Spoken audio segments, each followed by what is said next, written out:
Tommy, I've one for you. Right, go on. I just, over the course of things there, you know the way the weather's been bad? Well, it's actually very mild at the moment now, but yes, it was shocking. I'm in the t-shirt, but last week, all school started for our kids at 10 o'clock to allow people to kind of adjust, because everyone's coming in from different places, of course. We weren't too bad, but you know there's places in North Cork that were absolutely in the depths of snow. Give them a bit of time to shovel out the snow. Right. Exactly. So it actually went to 10 o'clock. Brilliant. I'd like that. Exactly. I think there's something in it. I think when they flick that hour back, you know, during Halloween, that they should kick school out till 10 o'clock. No, hold on. I've thought about this a little bit. I know that people will say we need to drop our kids to childcare at different times. But if everything adjusted, right, and the rush hour at that time was left purely for people going to work. You know what I mean? So if we aligned work and school and everything with the clocks going forward and back. Exactly. And with the 10 o'clock school start. Like, leave them in an hour longer. You know what I mean? All right, leave them in longer. Oh, well, just everything bunks us out. It's too dark at that time. It doesn't get bright now till past after 8. My kids are getting up at 7. No, I get that. But then if they've after school activities, they're not going to be finished up till 11 in the evening. No, they won't. They'll manage. They'll be fine. It's just for this time of the year. I actually think Ireland's Go on, sorry. What? It's all about light. It's all about light. I think it's too dark, and honestly, it breaks my heart every morning waking them. There's something wrong about waking a kid to get up, isn't there? I'm going to change it. I'm going to go the opposite.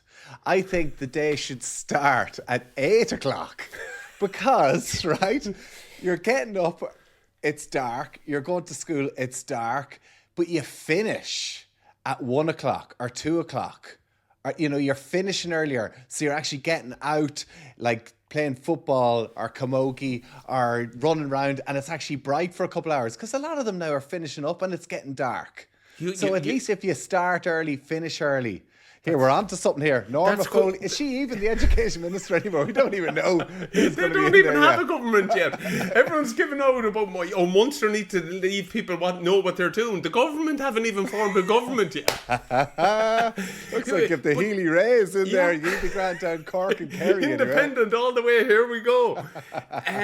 Do you know what? You're onto something. That's what the Spanish do, don't they? If kids break school to go home for like lunch and a little rest because normally it's too hot or whatever it is, or just lifestyle.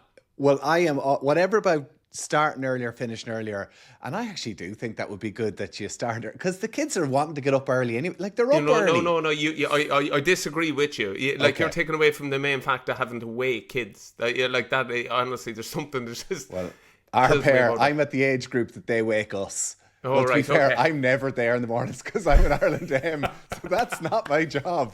So I say get them up early. But I do think there is something in finishing early.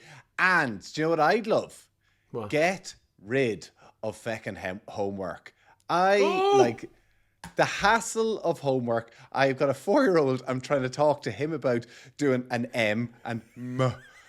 And then I did. He had to do to get, and then the next one was go, and then he gets, and I get to. So we get to get that done. Then we go to the big G again. We go right. What that? And he goes, duh. I'm like, no, you just got it. It was go. And it's like 30 seconds ago. We fall out then, and then my daughter's 7. What do you mean you fall out? He's 4. You can't fall.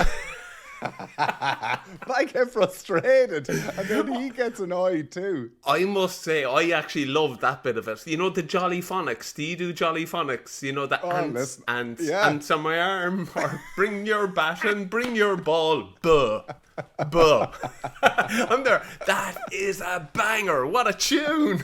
Oh, well, honestly, it's great until you're like, buh is fine. Yeah. What about when you get to X, Y, Z? At that stage, I'm done. The apple doesn't fall far from the tree, Tommy. God love him. Yeah, to be fair, concentration in the Bowe household's not high. Do you remember when David Wallace came up with an extra day in the week? Do you remember that camp when we were... Sorry, everything goes full circle, doesn't it?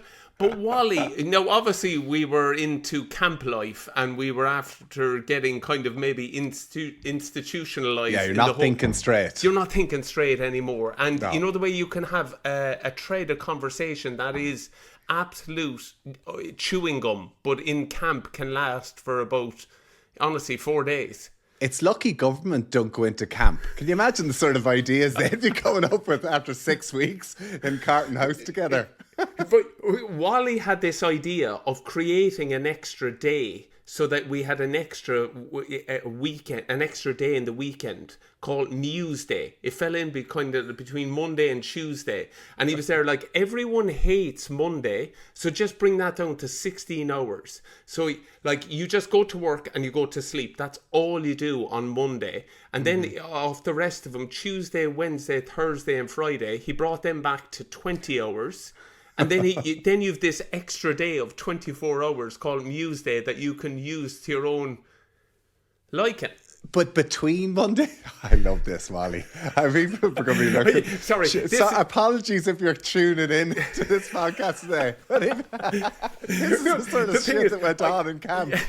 Yeah, we will chat some bit of rugby. It's wrong for me to tell the story because he does a way, but we should get him in front of like government to explain it. And do you know what? I like it though. Yeah, why does the day have to be 24 hours? Yeah, exactly. This was Wally's point. A couple of 4 days. Who came up with this stupid idea, especially when everyone just wants to go to bed on Monday? Forget about it. And the funny thing was, to explain it, you know the way there was flip charts and Paul O'Connell would put the lineup menu up early in the week, but it got to the point where David Wallace was explaining this to everyone and he'd flipped over the page. So sometime later Paul came in, he was there, where's the lineup menu? And we were there, it's at the back there of Muesday. Have you seen this by Wally? He was like, what's going on around here? And the greatest man, the hardest worker of all time, Marvin Murphy from Connacht, brilliant video analysis, just sitting in the corner going, he was there like, Paul, you wouldn't believe these idiots for the last 90 minutes trying to create an extra day. I have a story about Merv. Me and Merv, Merv is the reason I sang Black Velvet Band, by the way, after that Grand Slam. He got me so pissed drinking champagne after we won that Grand Slam. It was his fault. Don't blame Merv. He's too good. After that, or after one of the matches we won, myself, Merv and Tomás O'Leary went to the pub one time. We were in Darcy's old bar, the Exchequer in Dublin. Yeah. The crack was great. No, do you know what, actually? The whole squad were going to Darcy's. And it was very posh in there. And O'Leary's like, come on, what are we doing here? And like, that's my Cork accent. It was very good, that's perfect. We went to some little old boys pub next door to the Exchequer. And it was me, Murph and Tomás. And we were talking about our ideas. Like, this is my business for life. So Merv, if you're listening, Merv's big idea was glow-in-the-dark puddles. Right. So we need him on to explain this because we were about 6 pints deep at this stage. I'm not quite thinking straight and my brain doesn't work. But he said, living in the country, and I know this, living in Monaghan, when you are flying around the back roads and you kind of come around the corner, you don't see this puddle and there's a psh.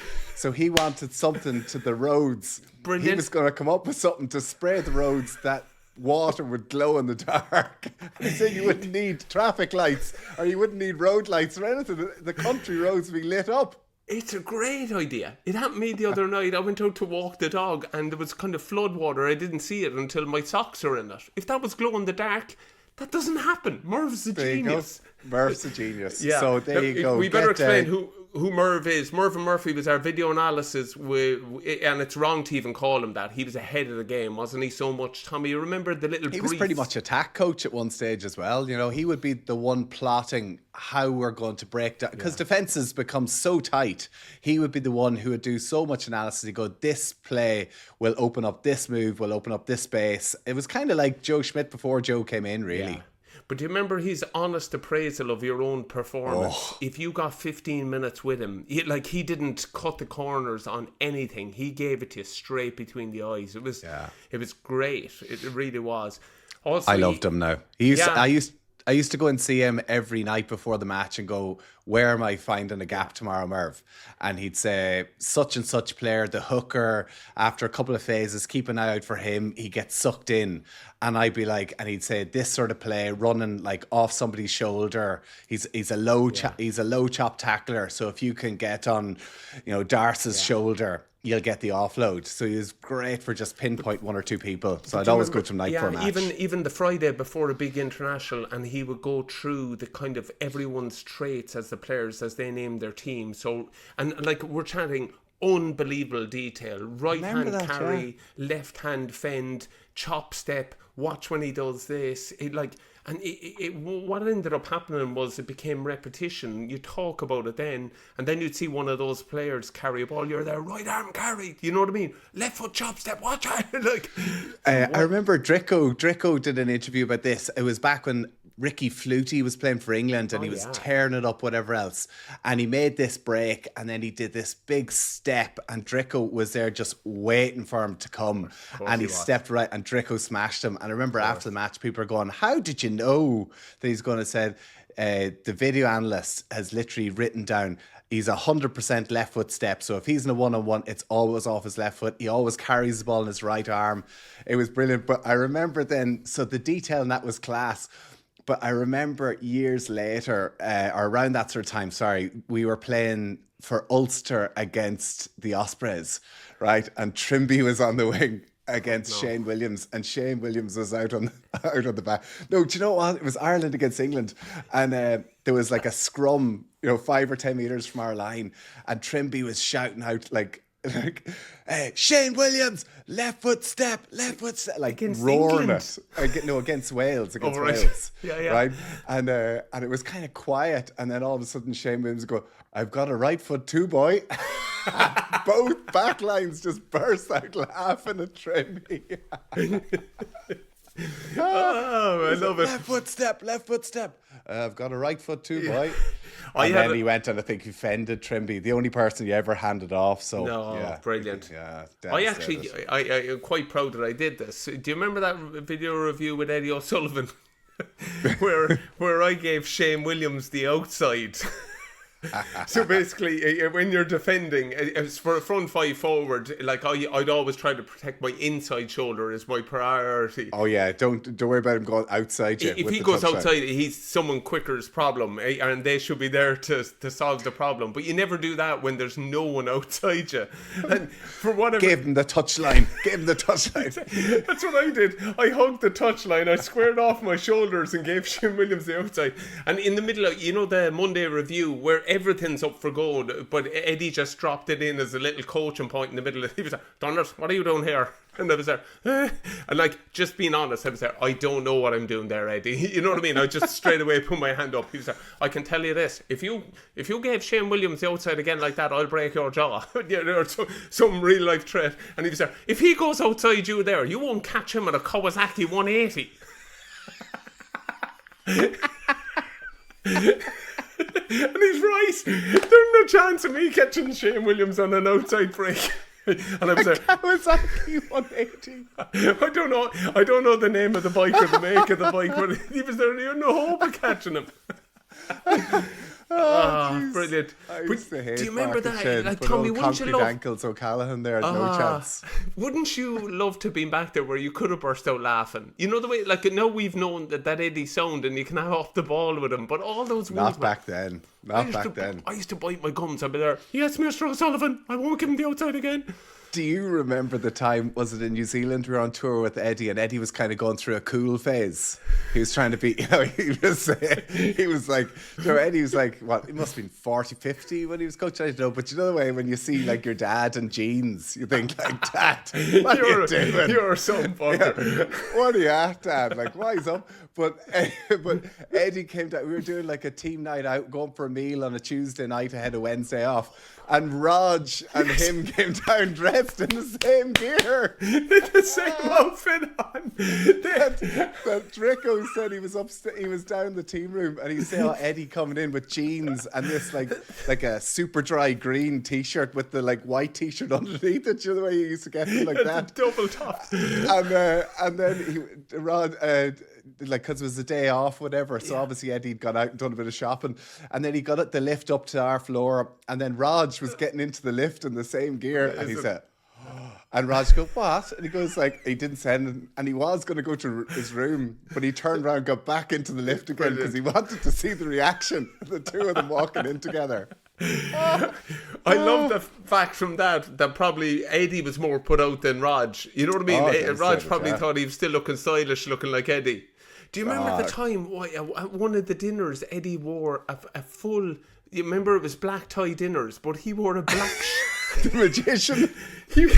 He looked like a floating head. All you could see was his head, just Eddie O'Sullivan's head floating around the room because he had a black tie, proper tie on, a black shirt and a black like suit. So all he had was his head. Oh, good on you, Eddie, you absolute beauty. We must get through a few more stories with Eddie. We have to get him on. We have to get him on because we're not scared anymore. We have to talk rugby as well. Welcome along to the Offload podcast, brought to you by 15 Kings. Of course. we definitely should intro the show. Good on you, Tommy. Good on 15 Kings. I remember Rog and Eddie, and we made them go to the restaurant dressed in the same gear, sit beside each other and all too. Oh, so funny. So funny. Anyway, listen, some good rugby at the weekend, some great rugby at the weekend. Thomond Park was alive and kicking for that match. Not a great spectacle, but geez, a big win for Munster. Donncha quickly, super. And Thomond. I questioned you last week about do the Munster supporters deserve more. You said, listen, I want to see the support out in full, and boy, it was class of the weekend. And don't take away from what you said, Tommy. Your point is valid. You know what I mean? 100%. And I must say to you, just Munster supporters I know have been kind of coming up to me going, fair play to Tommy for putting it up. You know what I mean? So it is respect. Yeah, exactly. But they've always liked you, Bowe. They did, to be fair.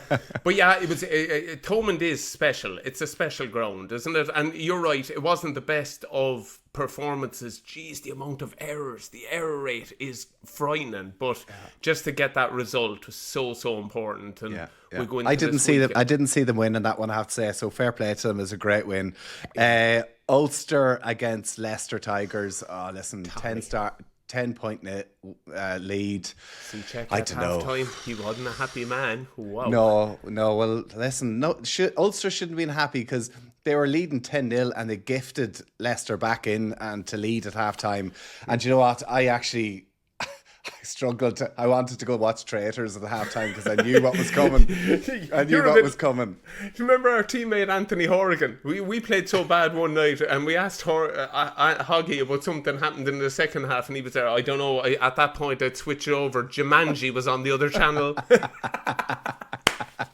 I hear you, Hoggy. Yeah. I hear you. But you know what, I Tommy, wish I did watch Traders because that second half was brutal. Listen, just concede. It's just like, do you know what we are?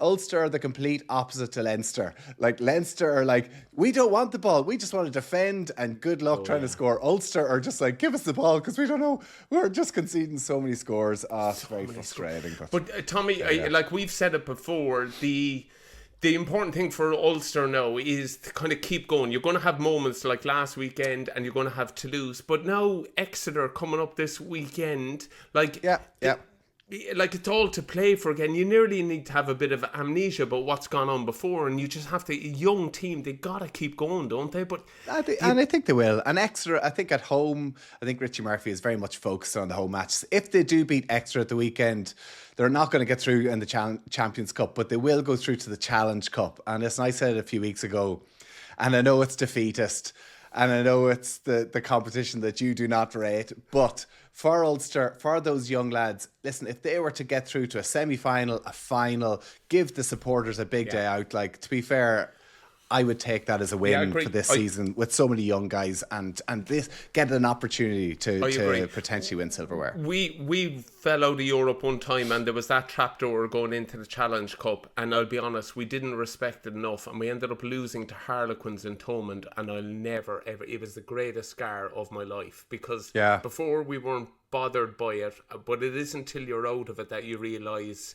And as well, the way things have gone, Tommy, you need gates, you need matches, you're going to need support, you know what I mean, that stuff. Listen, Dunners, Ulster have won a trophy since 2006.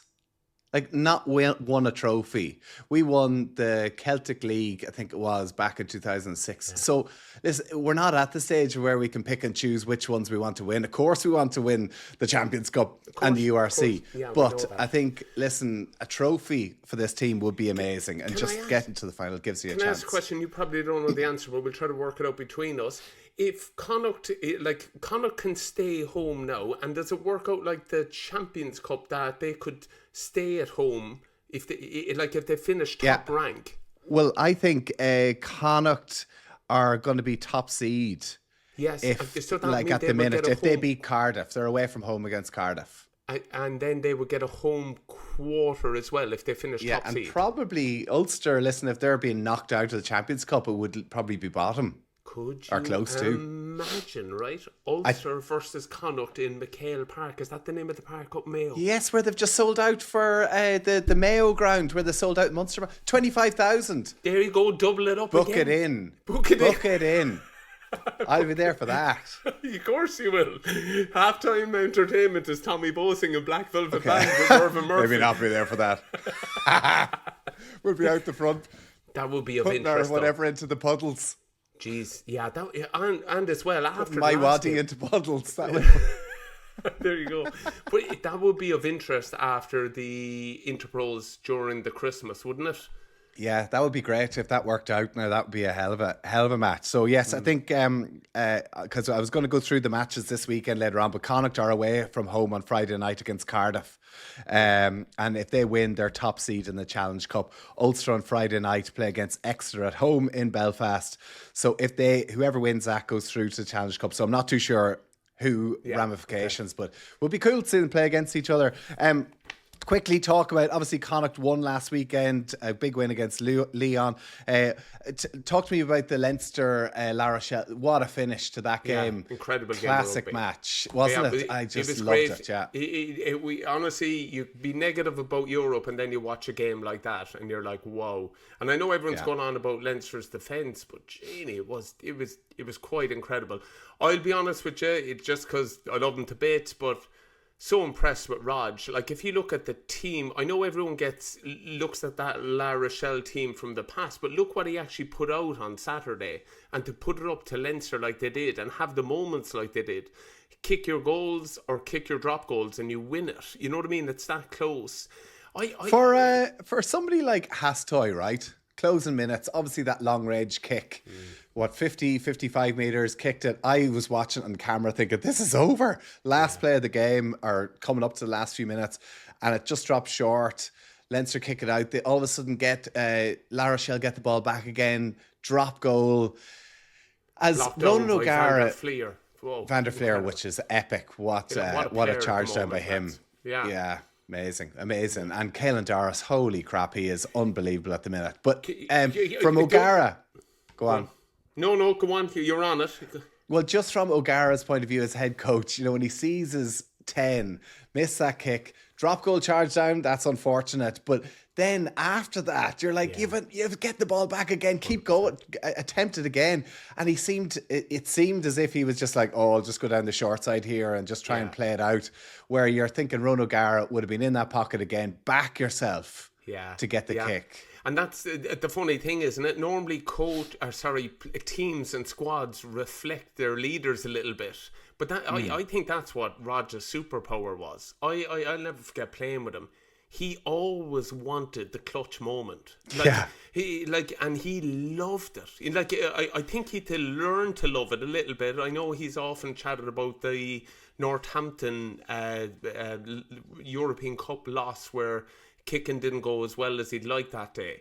But Tommy, we know him, man. We've been around him. No one practiced more. I remember that Lions tour. He came back from and saw Johnny Wilkinson, and it was like someone just lit him on fire. But those moments, those real clutch moments, this is nuts, right? But he would come over and he'd have a smile on his face. He'd say, "Give me the ball." And I remember we'd be in a pack, and it'd be like Anthony Foley or Paul O'Connell dealing with him, and he'd be like, "Give me the ball." You know what I mean? He's there, "We're knocking it over," and you're there. It's a bit far out. We're going to put it in the. He's there. Give me the ball. Give me all the responsibility. I mean, all these questions now you see, teams don't kick for goal anymore. They don't kick the scoreboard ticking over.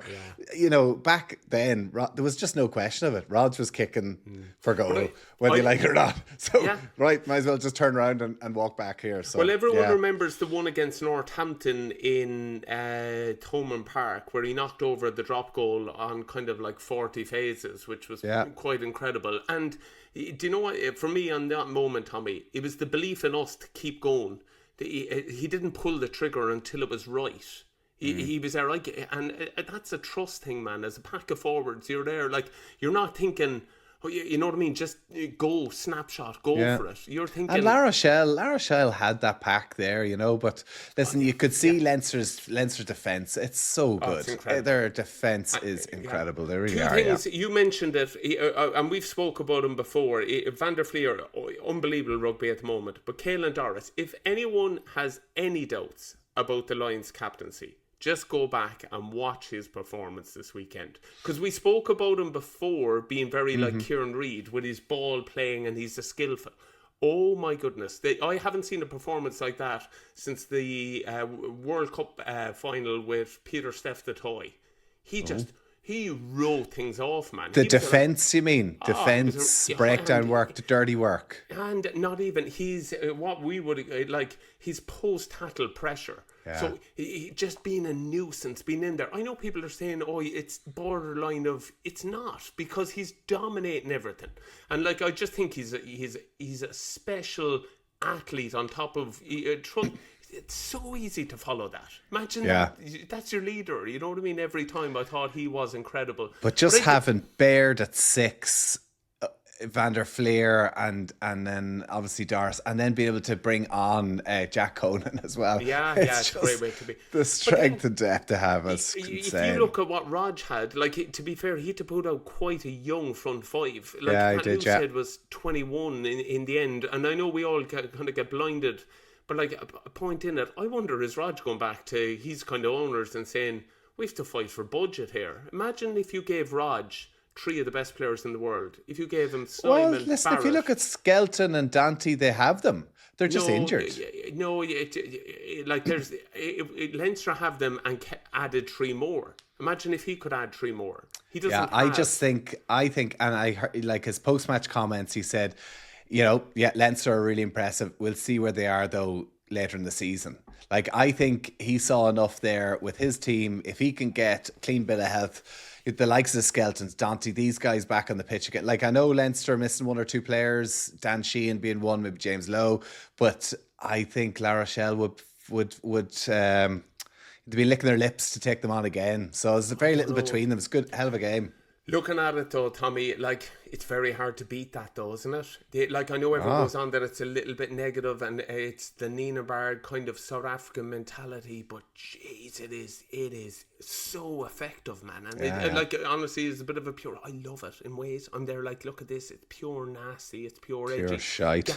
Get back to playing some rugby. Actually, can we go back, can we give a tip of a hat to Gary Ringrose as well? Because that vulnerability coming up and shutting it all down and forcing him inside. You know what I mean? He's an absolute.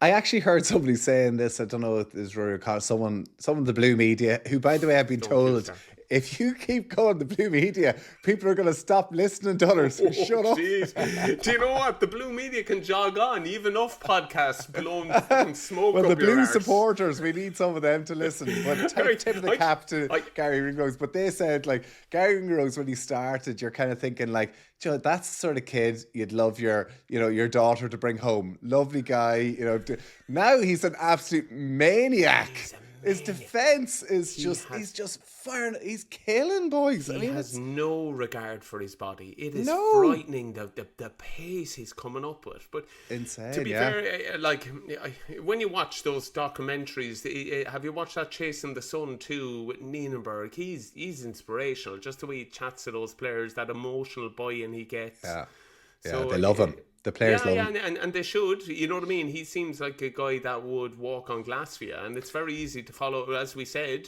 like they are reflecting their leader there. You know? Yeah. Which is, but great win. Very impressive. Yeah. Listen, Leinster do look like that was a big win. As you said, they needed that win.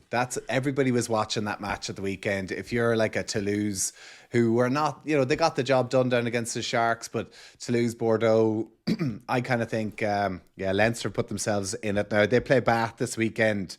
It looks like Bordeaux are going to get top seed, probably. Yeah. Then it'll be between Leinster and Toulon, maybe to second and third, but looks like they're going to be home the whole way. Yeah, which is massive advantage, isn't it? Yeah, huge. Yeah. I think, is it Bordeaux top seed? Maybe it's Toulouse. Anyway, listen, you're not following this podcast for the accurate information. Go get onto one of the anti-raid journalists if you're looking for the perfect answer. Just on it though, I wonder... The playing style is different. It's winning, and no Leinster supporter will begrudge it if it's good enough to get him over the line. But I just wonder the attack. Like you mentioned the two that are ahead of him there. They're scoring bonus point wins. You know what I mean? Yeah. Whereas, that it's so attritional all the time, and you're blessed to have guys like Josh and Caelan. But if you lost one of them. But they're scoring bonus point tries against not great opposition. Like, do you mean when they come up against a top team, like play against each other, play a Leinster where you're not getting that free ball, that opportunity, that space? It'll be interesting to see if they can do it. So the big one of interest to me was when they played the Lions in the URC, and the Lions have no interest in defending.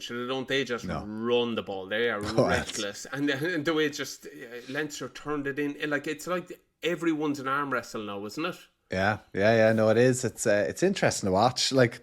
I just wonder how it's going to translate to the Ireland squad, because there's such a contrast of playing styles. But listen, maybe this is something that the Irish team might try to incorporate, because obviously World Cup is the big one. A couple of years' time, if we have to play that sort of negative South African rugby, but win, no. Who are you cutting? Why?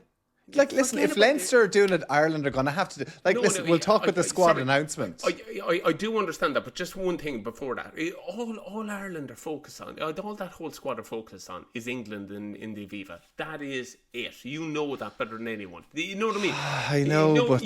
honestly, is Easter's going, right, lads, come on in, we're going to make a plan here to win the World Cup in 2027. Shut up, Tommy. He's going in and going, we are going balls to the wall, England at home, let's go. Well, maybe we should start thinking about fecking World Cup, because that hasn't really worked for us. Shane, we've never got past the quarterfinal, don't we? We need to start doing something different. You could barely get on the team bus, man, the day after a match. You can't be thinking about 2027. Well, that's why I'm not in the team. Listen, do you know what you mentioned there, Simon Easterby? A lot of people don't know much about. He's very kept himself below the radar. Yeah. As a player, we would have both played with him quite a lot, but he was always quite a quiet fella anyway, wasn't he? Hard man. Ooh. Hard man. Lived over in Wales, was with Clonettley Scarlets, coached them for a while as well, got brought back into the system to be kind of forwards, has kind of gone through the ranks under Joe, now under Faz. Big opportunity for him. I'm really excited for him to get the chance. And you're right, delighted for him. It's no surprise to us, because to be fair, he was always a student of the game, wasn't he? If you think of it, he was leadership qualities all the time. You would have thought him in that leadership group. He would have had opinions on line-up menus, on defensive plays. You know what I mean? He was a great guy to be in battle with as well. But I think as a player, his point of difference for me always, Tommy, was when you played against him. Because I remember we'd be rumbling away, is Quinny being hard done by, Alan Quinlan, not getting a nod. And then we'd play against the Scarlets, man. And he was a nightmare. He was a nightmare. It was like he ruined everything. You know what I mean? Slowed up ball. Just he was a nuisance. He was constantly in the right place, doing the right thing. He was kind of like you, Joe. Dirty He was way work. better looking. He was a hell of a good looking was. fella. Jeez, always some Nick as well. Oh, he's always a wicked Nick, wasn't he? Yeah, I'd say you're sickened with that. So maybe he wasn't like you, actually. No, but I do agree. He'd no problem getting kind of lost to the work. And like you see the other back rowers, he would do a lot of dirty work. Oh, yeah. That the team, the coaches would appreciate, but supporters might not see it. And exactly, people would go and would see Quinny making a couple of big runs, whatever else for months, going, he should definitely be picked up. But he was a great team man, did the dirty work for the rest of the team to let them play.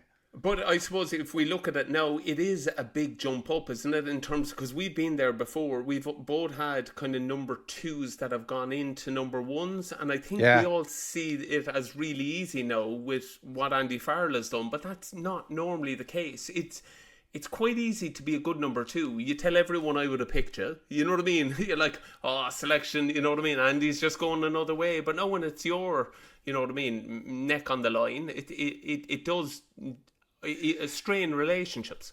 Big time. And you know yourself as well, Six Nations is momentum. Like, it's all great picking your squad here. Like, there's not really any big names. There's no real surprise in the squad. We'll go through it in a second. But, like, that's easy. The team will pretty much pick itself. You know, I can't see any big changes being made in the first game.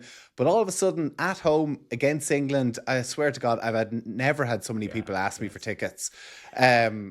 Like, you lose that. Like, you remember, was it before the 2019 World Cup, England came and just absolutely played out of their skin, totally ruined Ireland's momentum. Like, they have the capabilities of doing that if you're not in the right head place going into that game. And then all of a sudden the pressure is on Simon Easterby. Oh, of course. And you know it. Like, it's over if you lose game 1. And game 1 is where I always felt you're at your most vulnerable, because you're not up to probably international pace yet. You'll get there in time. Winning game 1 is just about getting it over the line by any means. And I agree with you.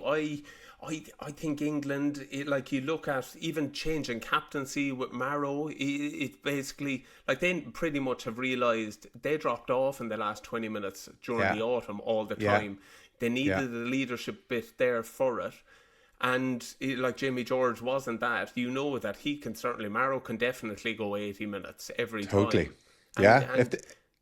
If they like, there's a whole talk around 10 for them, Smith, you know, but like, if they can get their shit together, they'll be. And then, of course, you've got Scotland. You lose that first match, you go into Scotland away from home. Look at you smiling. No. But you're right. Like, you're right. Their tails up. You know, Scotland have talked it up so much. Like, so for Simon Easterby, brilliant opportunity for him.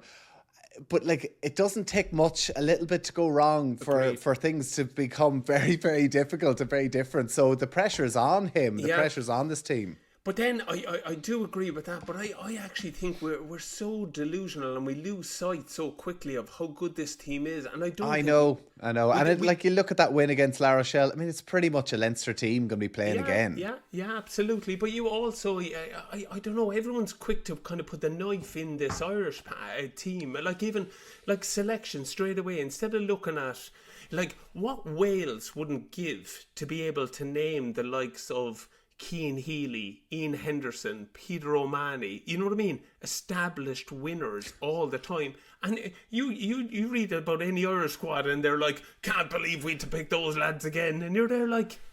I know, come on now. No, I don't know, Dunners. Like, listen, so you have Cian, you have Hendy, you have Pete, you have Connor.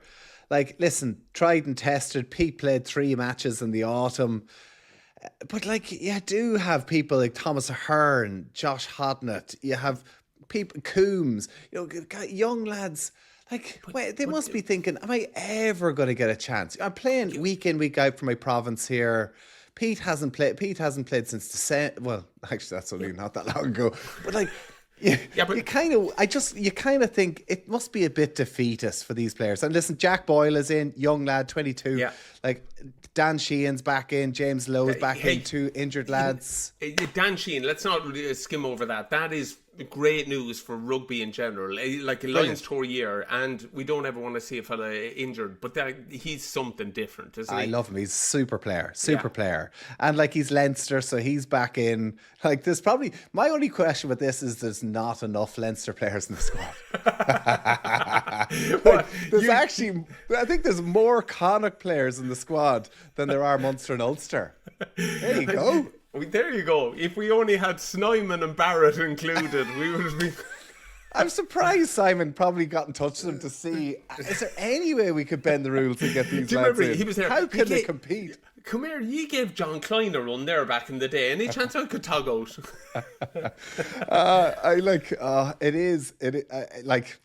I don't know, with Keane, with Henty and Pete, Connor, like unbelievable servants. But Tommy, when do you get like? No, you don't. Sorry, you don't. I know what you're saying. When do you give youth a go? You never give into youth the a go. squad. Into the squad. No, you have to. This is what I love about Farrell, and to be fair, Simon's continued it.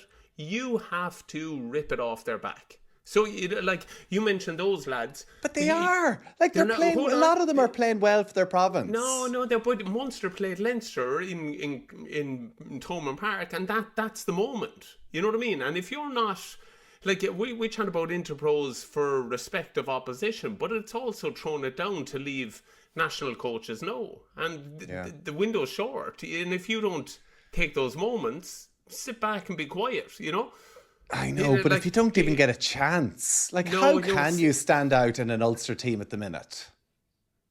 How can, say it right, so Jude Postlethwaite, for instance, he's the young centre, played Emerging Ireland, like he's playing in a team that is going, like we talked with the defence, so maybe that's an issue that is a problem with him for Simon Easterby, but I just kind of think give me a chance to get down to Ireland camp and show what I can do. Like they brought in development players, like Hugh Cooney, for instance, like unbelievable. Yeah. Congratulations to him, 21 years of age. But he's played... He's one of the development players. Yeah. Sorry, he's a development player. He's played what? He's played twice for Leinster. He's played 80 minutes against the Lions, 7 minutes against Connacht. So he's 2 caps for Leinster. Yeah, but he also he's in the squad. But he went on that Emerging Ireland tour, didn't he? So did Postlethwaite. So did, Jimmy, you can't say 87 minutes for Leinster is equal to 12 appearances for Ulster or 12 appearances for Munster. I don't know. Cahill Ford is in, Connacht player. He's 23, out half. Great to give him experience. Ben Murphy, to be fair, he's in, development player. I was interested to see Caelan Blade, the scrum half for Connacht, is in the main squad where Ben Murphy's kind of in development players. And James McNabney, to be fair, I think he's a hell of a player, real prospect, another back rower from Ulster too. But I don't know. I just kind of think if I was a player in the provinces, I kind of think for Ulster, I remember when I was at Ulster at times and I just thought, how good do you have to play to get a chance? And I think, it's just a little bit, might be a bit kind of hard for some of these players to think, like, do you know what? Like Nick Timoney for Ulster, for instance, not that he's going to get into that Irish back row, but like, what more do I have to do to just get into the squad? Well, this is the thing though, Tommy, you have to dominate now. You say what you want and we can bitch and whinge as much as we want, but you have to be better than what's there, and the only way of getting there is by putting it up to them in both interpros and winning and being competitive. But Dunners, I have to admit to you, this was one of the main reasons I left to go to the Ospreys, was because I felt I was playing well with Ulster at the time. I'd been dropped out of the squad for the World Cup. I was tail between my legs. I was devastated, didn't know where I was going with my career. And Mark McCall, to be fair to him, said, listen, straight back up on the horse. We'd get you playing. We'd get you more involved. We just looked at my game. And to be fair, the following season, I thought I played the best rugby I'd ever played in my career. I was playing great. But Eddie wouldn't even pick me for the squad. I couldn't get picked. Rob Carney got picked ahead of me. I was getting no love. Yeah. And then I went and signed for the Ospreys. And all of a sudden I got picked. Because, I just think sometimes there's other provinces just kind of think, Yeah. I don't know. I'm not getting a fair roll of the dice here. But the game has changed since that point, Tommy. I know. No, it has. I know. No, but I'm not taking away from it. But you could actually now make a financial decision as well and say, okay, I no longer am going to chase international honours, but I'm going to earn the best money I possibly could because I'm a decent player, and I know in some of these other clubs they will value that. Yeah, they will. And we don't want to see players leaving. And listen, there was a whole thing. I knew if I went to the Ospreys, I could still be picked for Ireland. Yeah. So where now they know that if they go to the Scarlets, they ain't going to be picked. So bar Johnny. Everyone bar Johnny can go away.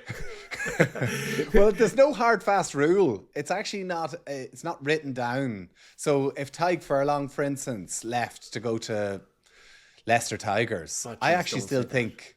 Well, I still think that the IRFU would pick him.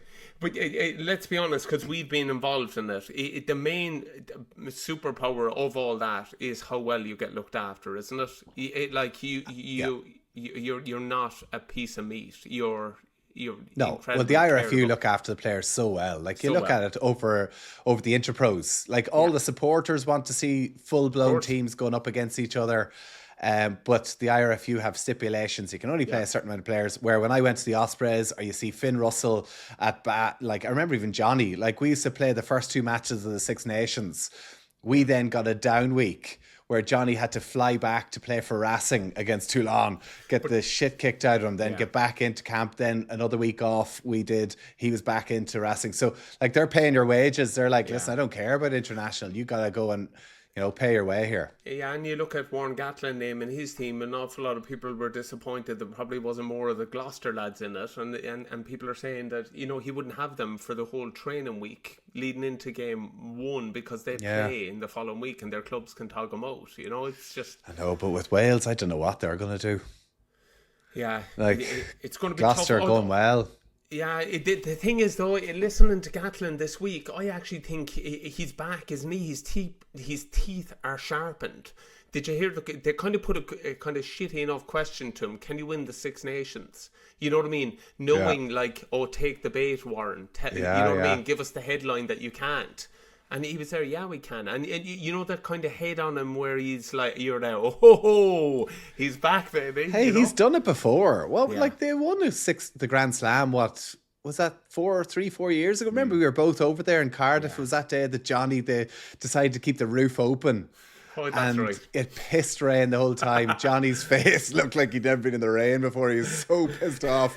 And I remember me and you were there in the crowd. I had to pull my hat down. It was embarrassing. We were getting such abuse. Alan Wynne. Everyone was whinging about the rain in the stadium, and they were like, it's all the Irish fault. They wanted it open.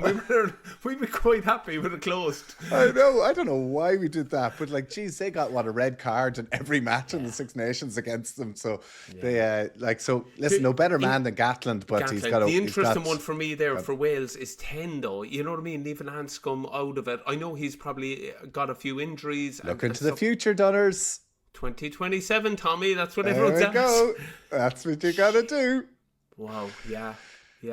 Anyway, listen, we'll see. We'll be discussing that more next week, obviously, because you'll be that bit closer to it, and England is going to be massive as well. Hopefully, we'll get a nice guest, maybe an English supporter on to kind of stir it up a bit. What do you reckon? Yes. Anybody you'd like to hear? Anybody you'd like us to see? Megan, going out with your man William. Can you get? No, Harry. No, Harry. Maybe get Harry. Get Harry. You're a big fan of Harry, I believe. I bumped into a fella in the shopping centre. I'm not trying to promote this. People come up and pothole you. He comes up to me. If you see Tommy in a shopping centre, go over and tell him a story. It'll come up in the pod. What are you at? Tap me in the shoulder. And it's one of those going, turn around like, oh, Jesus, who's this? And he goes, now I know you've got one of those looks that you have no idea. You're wondering who this is, but do you have a minute? I was like, here we go. Oh, God. This is where I try to climb into the freezer. No, I have to go here. Well, I believe you got very close to each other, getting to chat to each other in a sauna in Waterford years gone by. He was telling me about sitting beside your mum, Mary, on some flights. Oh, got the full rundown of it. Oh, but anyway, okay. He said to me, I love the pod. Ask Donncha why is a picture of Prince Harry on his fridge. There was a Prince. Honestly, he's not wrong. My mom has a photo of Prince Harry on the fridge because I played in this game where the Northern Hemisphere played against the Southern Hemisphere. Remember after the tsunami? Did you? Yeah. And did you keep the jersey? Yeah, I got to keep the jersey. Yeah. Cool. Clive Woodward was picking it, and it was a little bolter one. I remember Eddie being really honest for me because I was behind Mal at the time. He was there. This is a really big game for you. He's watching it, and you might take the bait and think you need to play like a Baba, which I wasn't capable of anyway, which was good advice. But give them the outside, give them the touchline. Here's me with goose steps and all that. But he was there, tight, stay tidy, this game, workload, you know what I mean? Show, like, you know what I mean? Eddie told you this? Eddie told advice? me. He was there and I remember it kind of left a bit of an impression with Clive, and that came to that kind of Lions tour selection. Like, we'd gone well, myself and Paulie, against Leicester over there, so probably could have helped a little bit in it. Anyway, I'm going off the main point. Jenny and my mom were over at the game supporting, but afterwards they were up in the kind of family box or where everyone was, and Prince Harry and Prince William were in there. And my mom asked for a photo with, one of those old disposable cameras. Oh my good God. And like, it was up on the fridge. It was just, and like, it's so dingy and dark and you can't make it out. You can't barely see. And to be fair to the two boys, I'd say them maybe after a few as well, they're loving the fact that they're like, I'd say they're looking at this Fuji camera or whatever it was. Hold on, we didn't get the flash in this one. Let's press the flash. You're twisting it. Lot to be said for it, rather than scanning through it and going, oh yeah, I'll do it again. Brilliant. Good on you, Mary. Good on you, Mary. It's like, that was back in the day, the real painful one. Now's the one where the dad comes up and says, like, here, will you get a picture with my son there, will you? And you're like, yeah, no problem, of course, yeah. And then they go, how do you work this phone? Like, the son or daughter hands the phone, and he's like, how do you turn on the camera? And then they're turning on the camera and they're pointing at themselves with the screen facing you, so you're looking up their nostrils, and you're like, and you can see like the kids are getting so mortified and embarrassed, and the dads are going, geez, I don't know how to work these cameras at all now, honestly. And my one now is straight selfie, boom, done, where we go. I've seen you at it. You actually take the phone off them. You're quite handy and nifty with them. Yeah, good on you. It's handy, yeah. Don't do the Roy Keane and attack them. Listen, Dunners, big games this weekend. Connacht, Cardiff, Ulster, Exeter, both on Friday night. Northampton, Munster. That's going to be an interesting one. If Munster get a win, I think they'll qualify potentially. Yeah. Would they get home next round? They would. I think Northampton will be disappointed with how they went against Stad. They were 21 points shocking. up, man. And you know what's coming as well. Yeah, but also the way they kind of imploded at Mall set, that's going to come around. They'll be working on that all week. Look, I was lucky enough to play with Phil Dawson and Sam Bestie in Worcester. I know what they're all about. He's an incredible fella. They will be hopping. And it's Munster tails up. Munster's that was a big win. I think Munster now will be feeling good. Yeah, hopefully it's the case, Tommy, but you know better than anyone, it's consistency of effort now, isn't it? It's backing it up. And look, they fairly bopped us at home last year, Northampton. Yeah, you know what I mean? Yeah, true. Fair play to him. Finn Smith, I know everyone in England probably chatting about other Smiths, but I rate that fella, man. Oh, Finn Smith, he's my number 10. 100% agree with you. I think he is the future, 2027. But he is, honestly, he's some operator. Marcus Smith is class.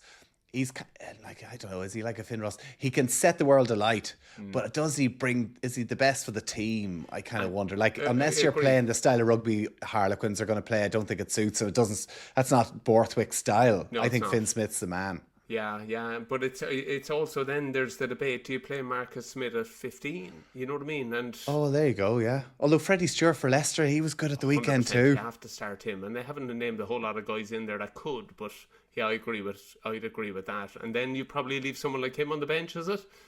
Leave them all on the bench, Borthwick. Yeah, hopefully, feck it. Start experiment for the Irish match. And, do you know what? Pick your best team the following week.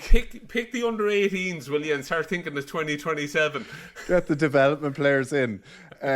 What an opportunity. Like, I do want to say, like, for Hugh, Cahill, James and Ben, what a opportunity to go into camp. I love that development players bit. I'll just say that there's a few other players. Also, special time as well, Tommy. Lucky. You know what I mean? You never take it for granted, man. People might think the players do. They don't. Everyone will bunks into the place. They'll be absolutely honoured, you know, and you get the new kit. Like, there was nothing. Oh, I love the stash. Loved it. The new kit. Oh, big bag and new socks and all sorts. Love it. That was great. You'd have a fashion show in your room, kind of looking at all the bits he looked different in. Unless you're Phil Vickery. I room with him on the Lions. He was standing by the window with a rolled cigarette going, can you believe they gave us this much gear to drag all the way around South Africa? We got so much kit with the Lions, we had to leave loads of it home. And you actually decided which stuff was definitely needed and then send the rest home. Oh, I loved it. Yeah, there was even 14 years into professional rugby, I still loved getting new kit. Do you know what? We need to get Trimby on, Andrew Trimble on one time to explain about. Do you remember the time when it's a Lions year, the Lions come in and they measure everyone and they take headshots? There's a brilliant story Andrew Trimble has. We'll get him on one time to tell it, just about how his night went horribly wrong, from Lions to Wolfhounds within 3 minutes. Hey, listen, that's what could happen. First game up, it could all fall apart very quick. It does. It so quickly moves, doesn't it? And then finally, so Munster, Northampton's 3:15 on Saturday, and Leinster Bath at 5:30. You'd expect that's an Leinster interesting to win one, isn't it? Like, Bath are flying in the Prem, but they've been disappointing in Europe, haven't they? Yeah, they have the opportunity, like they have the ability to turn it on. With Finn Russell, you know, don't know. Leinster will bomb. Can't see it. Listen, all good. Top man, Dunners. Well, look, Tommy boy. Busy week. So, is it Muesday? What was it? Muesday. David Wallace, come on and explain Muesday for us all, because we're lost. We all need an extra day in our lives. If you're listening as well, you want to have an English guest, anyone in mind, get in touch with us. Let us know who you'd like to hear and like to see. Claudia Winkleman. Get Claudia Winkleman, man. Can we get her? Holy crap, that anyone know Claudia Winkleman? Will she come on and chat? She was on Graham Norton last week. She'd be giant to come on the offload. I'm on it. Okay, right. I'm on my way down to Bandon now to work out where the Nortons are. Go on. Good luck. Mind yourself. Good on you, Tommy.